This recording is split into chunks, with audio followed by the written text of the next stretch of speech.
Isang mapagpalang araw sa lahat. Ako si Jamela at maligayang panonood muli sa Book and I.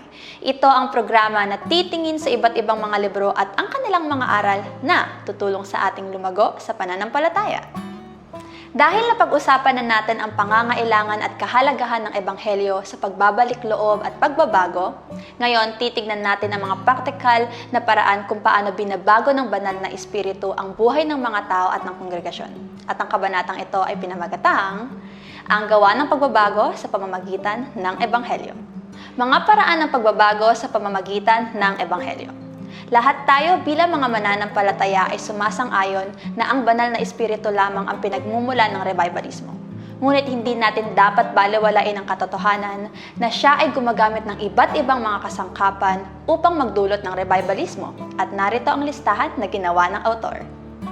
Una, extraordinaryong panalangin. Ito ang tinatawag ni Jonathan Edwards na unang ginagamit ng banal na espiritu para sa revivalismo.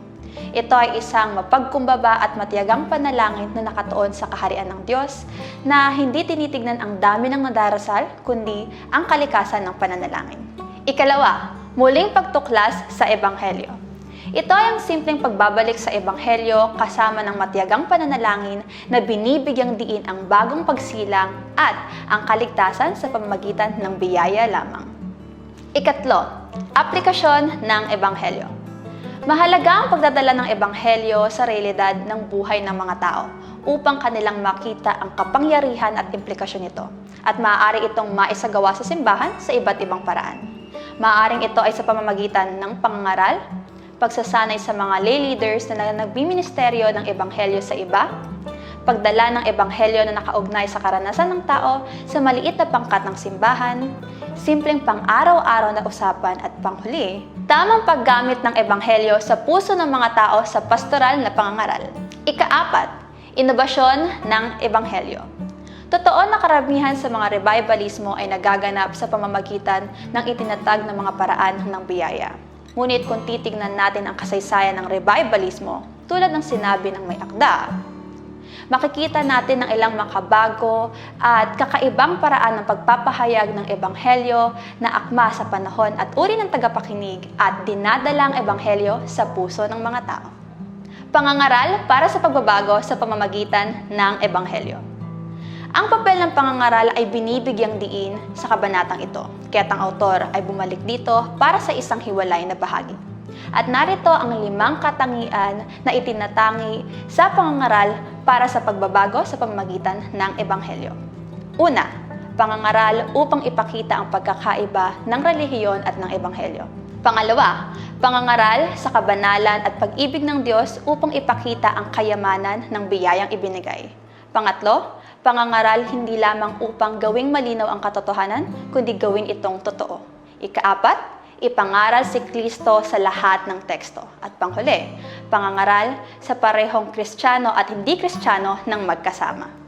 Ang gawain na ito ay lubhang nangangailangan ng matiyagang pagsusuri sa salita, wastong paglalahad sa kongregasyon at pagtugon sa pangangailangan ng kongregasyon na nakaangkop sa biblikal na katotohanan. Kaya't mas mataas na antas ng kababaang loob sa harap ng Panginoon at pagtitiwala sa gawain ng banal na espiritu ang dapat na mag-udyok sa lahat ng mga ngaral. Ang tanda ng pagbabago. Ang pagbabago at revivalismo ay nagaganap kapag ang isang grupo ng tao na iniisip ay alam na nila ang Ebanghelyo ay napagtanto na hindi pa nila ito ganap na nauunawaan at mas malalim na pangunawa sa kasalanan at sakripisyo ni Jesus ang magdadala sa kanila upang yakapin ang Ebanghelyo bilang pundasyon ng kanilang katwiran at apoy upang mamuhay ng banal at may pananampalataya. At sa pagyakap sa Ebanghelyo, ito ay nagdudulot ng malaking pagbabago na nararamdaman sa pagsamba ng simbahan kung saan ito ay hindi na lamang umaasa sa emosyon, kundi may mas malalim na koneksyon sa biblikal na katotohanan sa buhay ng mga mananampalataya. At ito ay tiyak na magbubunga ng mga tao na tunay na mapagkumbaba, hindi lamang sa harapan ng ibang mga tao, kundi ang pundasyon ay ang kababaang loob sa harap ng Panginoon. Sa lahat ng bahagi ng isang teolohikal na pangitain ng Center Church, maaaring ang pagbabago na dulot ng Ebanghelyo ang pinakamahirap ipatupad sapagkat ang paghahanda rito ang magagawa lang natin. Hindi natin ito tunay na mapapanukala. kinakailangan na ang Diyos ang siyang magpadala nito. Ang katotohanan ito ay maaaring magdala sa atin upang mawalan ng loob, lalo na tayo ay nasa panahon kung saan sinusubukan natin na kontrolin ang lahat sa pamamagitan ng ating sariling kakayanan at kagustuhan. Kapag nangyari iyon, tayo ay bumalik sa biyaya ng Diyos na ipinapakita sa Ebanghelyo at maniwala sa salita ng Diyos na balang araw, darating din ang araw ng tag-ani.